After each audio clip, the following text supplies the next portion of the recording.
Watch programs on your schedule with the KPBS Plus streaming service. See new episodes of Nature and Nova, latest news from PBS NewsHour and KPBS Evening Edition, local shows like Ken Kramer's About San Diego. Learn more at kpbs.org/KPBS Plus.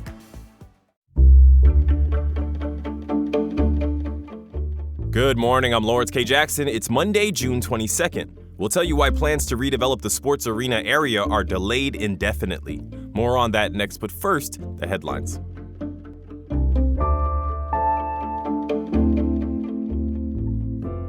The county's unemployment rate was lower than both the state's and the nation's in May. According to data released by the state, the county's unemployment rate dropped to 3.9%, while California's was 4.7% and the nation's was 4.1%. Health services and private education led all industries by adding more than 15,000 jobs, while government posted the largest decline, losing more than 8,000 jobs. A more than $482 million budget has been approved by MTS's board. That's roughly a 2.5% increase compared to last year's budget. It maintains current service levels. A statement from MTS says the budget looks to tap into new sources of revenue, such as advertising and development opportunities, while also implementing cost-saving measures. The transit system provides 250,000 trips every weekday. One dead dog and dozens of other animals were neglected at a Rancho Santa Fe property. County officials received a call tipping them off about the potential of animal neglect at an El Camino Real home. What they found once arriving was much worse: a dead dog and multiple underweight animals with visible skin and dental issues.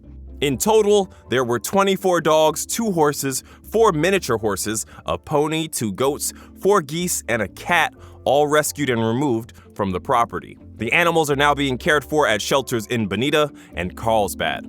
From KPBS, you're listening to San Diego News Now. Stay with me for more of the local news you need.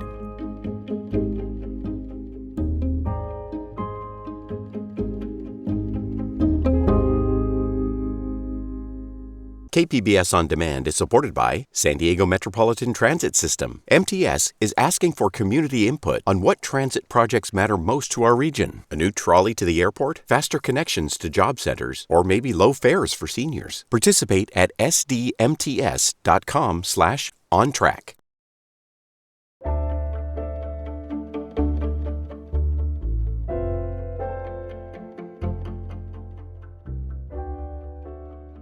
The Midway Rising plan to redevelop San Diego's sports arena into a multi-use residential and entertainment property is delayed indefinitely. Voice of San Diego's Scott Lewis reports for the latest edition of Why It Matters. Mayor Todd Gloria has touted the Midway Rising project, the 4,200 homes, 14 acres of parks, and the new arena it would deliver. He made a pledge in January. Public land should serve the public. And right now, serving the public means building more homes. So this spring, I will bring this project forward for public hearings and a vote from the City Council. But spring is now over, and it doesn't look like hearings will even happen before the end of summer. There are 3 main issues they have to resolve: the lease, the approvals, and the money. The document solidifying a lease between the city and the developers will be long and complex to cover the 40 acres of land. Building higher than the 30-foot height limit requires special approval, and they still want legislation to limit lawsuits. And finally, the city and developers are proposing to draw a line around the project and keep most of the new property taxes it generates in the area for traffic improvements, among other things. The project is still going forward, they say. We just don't know when. For Voice of San Diego, I'm Scott Lewis, and that's why it matters. More than 100 of Baja, California's best photojournalists came together Friday to honor their own. Video journalist Matthew Bowler takes us to the celebration. Professional organizations for Baja California journalists celebrated their own for the first time. Omar Martinez, Omar Camarillo, Roberto Cordova, those guys have been working for years, and finally somebody's gonna recognize their work. That's photojournalist Jo Beth Dediquez. 32 visual journalism professionals and other journalists from Tecate, Mexicali, Tijuana, and Rosarito took home medals for their contributions to journalism along the border. According to the UN, about 90 journalists have been killed in Mexico in the last decade. Ramon Hurtado, president of the Asociación de Fotógrafos de Tijuana, says photojournalists face unique dangers in Tijuana.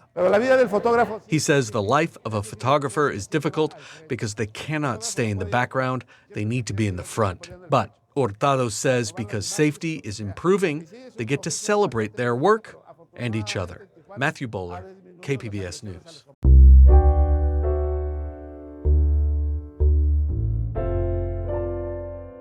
Summer is upon us, and that usually means kids playing outside or in summer sports leagues like softball or soccer. But the costs of youth sports are increasingly out of reach for many families. In this latest Price of San Diego segment, North County reporter Alexander Wen shows us the costs are rising faster than inflation. Right now, the biggest sporting event on earth is happening, the World Cup.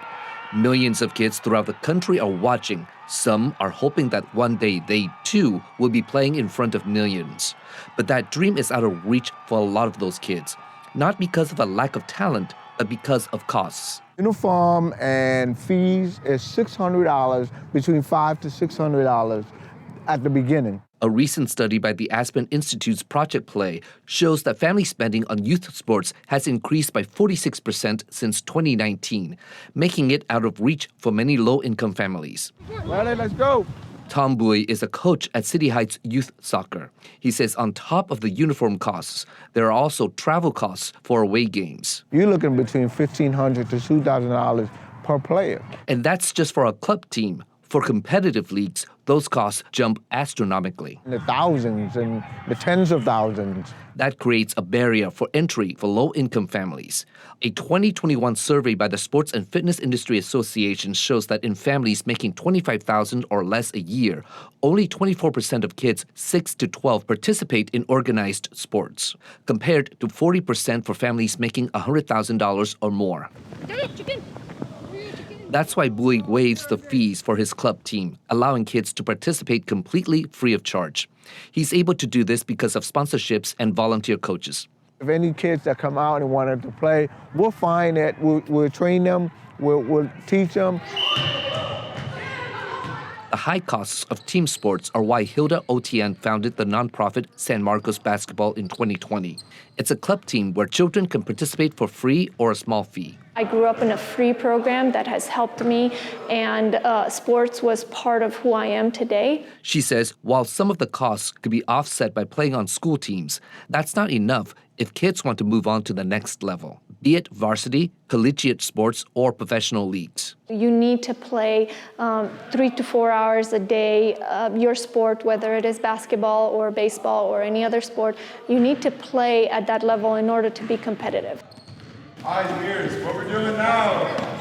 Christian Littlejohn Chin was a product of the program. He now plays semi-professionally for the San Diego Suns and also coaches for the program. He says playing in club teams got him to where he is now. Club sports, to me, was bigger than high school or school basketball was because it gives you a sense of freedom that you don't get in those more structured games. And that's where you really become yourself because basketball is a confident sport. So you're only as good as confident as you are. Come on, buddy. For parents like A.J. Narasimhan, club sports are a way to help their children be more active, but costs can sometimes get in the way. When I was a child, sports was considered as a necessity, and now it's considered as a luxury. He says even participating on club teams at local recreation centers, where costs are lower, is still expensive. We also have to, pay for the association fees. So there's a lot of other costs that go into it that kind of make it a little bit cost prohibitive for folks, to sign their kids up for sports.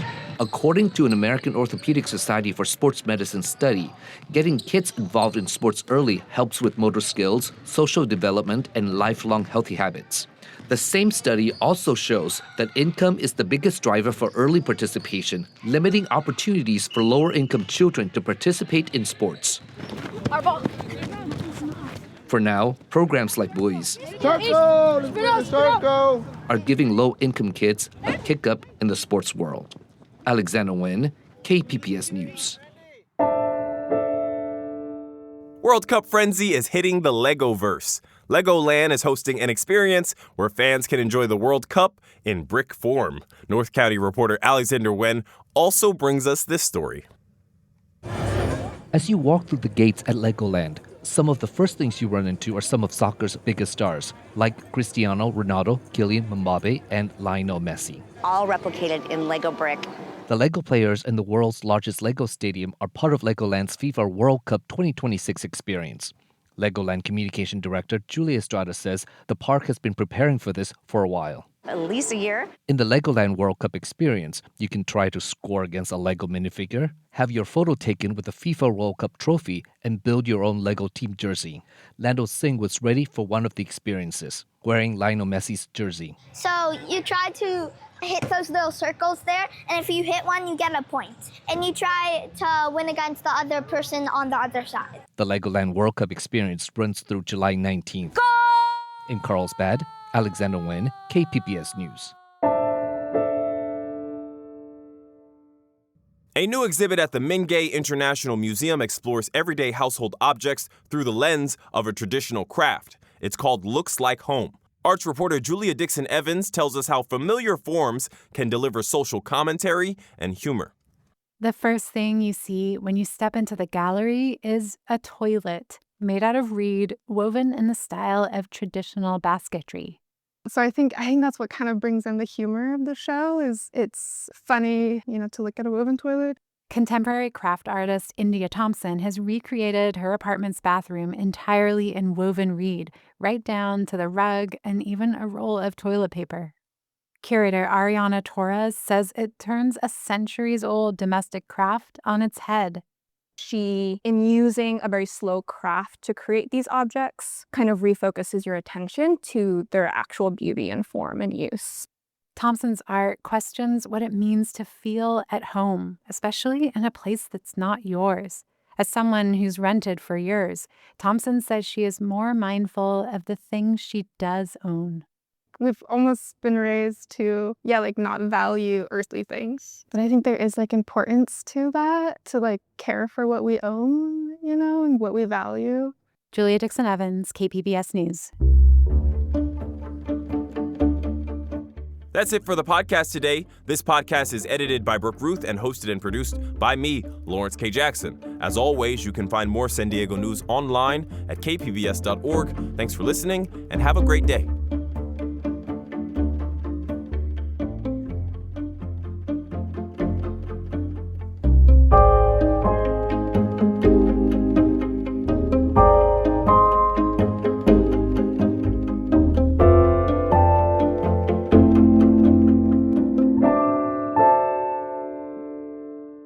KPBS On Demand is supported by Walter Anderson Nursery, family-owned and operated since 1928, providing San Diego with gardening expertise and independent service for 4 generations. For more information, visit walteranderson.com.